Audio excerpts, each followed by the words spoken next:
Ok, professor. Então vamos lá, vamos começar a palestra então. Vamos lá, professor, Tudo fique à bem. vontade. Tirante isso, então vamos começar a nossa palestra. O que eu queria dizer para vocês inicialmente é que nós temos os crimes alimentares, nós temos nos crimes alimentares uma matéria muito importante. E por quê? Qual a importância dessa matéria? A importância dessa matéria, basicamente, para nós entendermos isso, nós temos que constatar, o que não é muito difícil, que nós vivemos numa economia de mercado. Ou seja, nós somos influenciados pelo mercado, nós estamos obedecendo praticamente quase as regras do mercado. Estamos conectados a outras economias de mercado. O mercado, no entanto, ele trabalha com um conceito muito importante, que é o conceito de credibilidade. O mercado ele trabalha com segurança, com credibilidade nos agentes econômicos. Então, vocês vejam hoje, por exemplo, a crise econômica mundial que nós vivemos, atravessa também, um dos fatores dela é uma crise de credibilidade. Então, o mercado começa a não confiar mais em governos, não começa a confiar mais em bancos.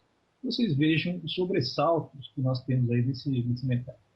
Uma questão que o mercado precisa de muita segurança é na questão da credibilidade das instituições. E a instituição da falência, né, da insolvência empresarial, a gente pode chamar assim também, e da recuperação de empresas, essas instituições, esses institutos são essenciais ao mercado. Por quê? Porque eles permitem, né, que as empresas viáveis comecem, ou melhor, recomecem a sua atividade e as empresas inviáveis sejam excluídas do mercado com uma justa distribuição de seus ativos aos seus credores.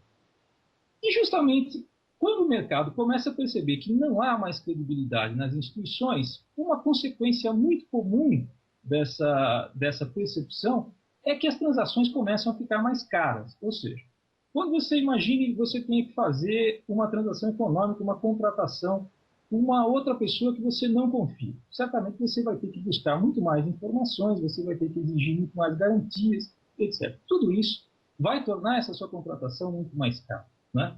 Daí a importância dos crimes falimentares. Por quê? Porque eles preservam, né, a credibilidade, a segurança do sistema falimentar. Isso é muito importante. Agora, para a gente começar, só para eu dar alguns dados um pouco mais relevantes para vocês da importância dessa matéria, eu vou citar aqui uma autora, é uma autora norte-americana chamada Stephanie Minkowski. Ela tem um livro muito bom sobre crimes falimentares, né, o Bankruptcy Crimes, e ela nos diz o seguinte, que em 10% de todos os casos de crises empresariais nos Estados Unidos estão envolvidos abusos ou fraudes. Para que vocês tenham uma ideia, no ano de 2005, diz essa autora, 2 milhões de casos tivemos de empresas em crise. Assim sendo, mais ou menos por cima, 200 mil ocorrências de crimes falimentares por ano. É muita coisa, o custo disso é muito alto. Por isso, a grande importância que tem os crimes falimentares justamente em dar segurança, em dar credibilidade nessa situação. Mas vamos definir, então, o que é o crime falimentar. Primeiramente, o crime falimentar, como todo e qualquer crime, ele é um fato típico antijurídico e culpável, ou, como querem alguns penalistas, um fato típico antijurídico, exercendo a culpabilidade uma função de pressuposto de aplicação de pena, né? Bom, fato típico, certamente vocês conhecem, é um fato definido na lei penal. Antijurídico porque existe uma contrariedade ao direito, uma contrariedade ao ordenamento. E a culpabilidade é um juízo de reprovabilidade. Bom, além disso, o crime falimentar, especificamente, ele vem definido no âmbito penal da legislação falimentar. E aqui é bom que a gente veja que esse é um dos sistemas vamos dizer assim, de topografia dos crimes falimentares. Nós já tivemos aqui no Brasil outros sistemas. Basicamente, a gente pode resumir em 3 sistemas. Existe um sistema que coloca os crimes falimentares dentro do Código Penal, prefere assim. Outro sistema que coloca os crimes falimentares na legislação falimentar, que é o que nós adotamos, e outro que é um sistema, digamos assim, misto. Ou seja, o que sucede? A lei falimentar define os crimes e o Código Penal define as penas. Além disso, o crime falimentar ele é uma espécie criminal que tem uma particularidade interessante. Ou seja, ele tem a capacidade de efetiva ou potencialmente agravar a situação de crise empresarial. O que é crise empresarial? Vamos definir um pouquinho. Basicamente, crise empresarial pode ser uma de 3 situações. Ou a crise patrimonial, ou seja, aquela crise em que as dívidas de uma determinada empresa são maiores do que os seus ativos, do que os seus bens, ou a crise econômica, que é quando a economia não funciona a contento, como nós temos hoje na situação, a situação econômica mundial, ou a crise financeira, que é chamada crise de liquidez. O que nós temos? Quando uma empresa pode ter até mais ativos, mais bens do que suas dívidas, mas não consegue transformar isso em dinheiro para pagar os seus credores, né? Então, isso é uma crise empresarial. Agora, muito importante, gente, eu friso isso aqui para vocês terem a maior relevância. Por quê? O crime falimentar tem a sua punibilidade, uma característica do crime falimentar. Ele tem a sua punibilidade condicionada ao reconhecimento da situação de crise empresarial na justiça, ou seja, perante o Poder Judiciário. Como é que se dá esse reconhecimento? Seja com a decretação da falência, seja com a concessão da recuperação judicial ou com a homologação do plano de recuperação judicial. E por que eu frisei justamente essas matérias? Por quê? Elas são essenciais e toda hora a condição de punibilidade, que nós vamos ver um pouquinho depois, é cobrada nos concursos. Então, gravem isso. Para que haja punibilidade, para que o Estado tenha o direito de punir o crime falimentar, é necessário que a crise empresarial esteja reconhecida em juízo, com a recuperação judicial, extrajudicial ou com a falência. Ok? Então, muito bem. Se a gente quiser, então, para aqueles que gostam de definições, nós podemos dar uma definição rápida de crime falimentar. Crime falimentar, portanto, é toda e qualquer conduta típica, jurídica e culpável, definida e sancionada no âmbito penal da legislação falimentar, que possa efetiva ou potencialmente agravar a situação de crise em que se encontra o devedor empresário e cuja punibilidade se encontra subordinada ao reconhecimento dessa conjuntura econômica e financeira pelo Poder Judiciário, por meio da falência ou da recuperação. Ok? E aqui eu vou antecipar para vocês uma questão também que já foi aqui do exame oral do Ministério Público de São Paulo. O que foi perguntado? A questão foi assim: na lei anterior, a quebra, a falência, era necessária à punibilidade do crime falimentar. E na lei atual, isso subsiste? Bom, a questão é muito interessante. Por quê? Se a gente pegar o decreto 7661, né, que era a lei falimentar anterior, você só poderia ter um crime falimentar quando houvesse a decretação da falência. Tá? Na lei 11.101, essa situação mudou. Tá? Então, hoje você pode ter um crime falimentar, a punibilidade do crime falimentar, além da falência, você pode ter o crime falimentar também com a recuperação judicial ou com a recuperação extrajudicial, homologada em juízo. Tá bom? Até mesmo por essa questão, pelo crime falimentar, pela punibilidade do crime falimentar não estar mais condicionada à falência, tá? Uma parte da doutrina entende que nós não deveríamos mais chamar os crimes falimentares com esse nome, ou seja, de crimes falimentares. Há alguns doutrinadores que entendem que nós deveríamos chamar de crimes falimentares e de recuperação, ou só de crimes falenciais. É uma questão meramente de nomenclatura, né? Não acho que tenha maior relevância, mas em si é a opinião muito respeitável de alguns doutrinadores. Ok? Muito bem. Agora, uma questão que a gente tem é por que punir o crime falimentar no âmbito criminal? Por que não deixar o crime falimentar só no âmbito civil? Né? Basicamente, imaginemos que qual seria a diferença de colocar o crime falimentar só no âmbito criminal e deixá-lo só como um ilícito civil? Bom, basicamente, quando nós temos um ilícito civil, o que nós temos? Nós temos o ilícito civil, a reparação civil, ela é uma forma de tornar o ato ilícito indiferente à vítima, né? Ou seja, de repará-lo a posteriori. No entanto, há situações que essa possibilidade de punição a posteriori, praticamente ela se torna impossível. Por quê? A reparação muitas vezes se torna ineficaz. Vamos imaginar, por exemplo, o caso de um crime de homicídio. Vamos sair um pouquinho do crime falimentar e vamos pensar num crime de homicídio. A reparação civil nunca seria suficiente porque você não vai nunca recompor o patrimônio da vítima ou a dor da família da vítima, etc. Né? Então, a legislação civil, nesses casos, é absolutamente insuficiente. E existem alguns comportamentos, como os crimes falimentares, que o legislador pretende que não ocorra. Ele não pretende deixar isso para uma indenização posterior. Ele quer deter o comportamento. Isso é justamente o caso que acontece com os crimes falimentares. Por quê? Imagine que nós deixássemos os crimes falimentares só como uma indenização civil. Né? O que isso aconteceria? Vamos imaginar o seguinte. Imagine o caso dos crimes falimentares. Nós temos vários delitos que têm uma pluralidade de vítimas muito grande. Há um dano, muitas vezes, a uma coletividade de credores, etc. Seria muito difícil nós sancionarmos isto só com uma reparação civil. Né? Muitas vezes, aliás, é muito difícil você mensurar o prejuízo do crime falimentar. Por quê?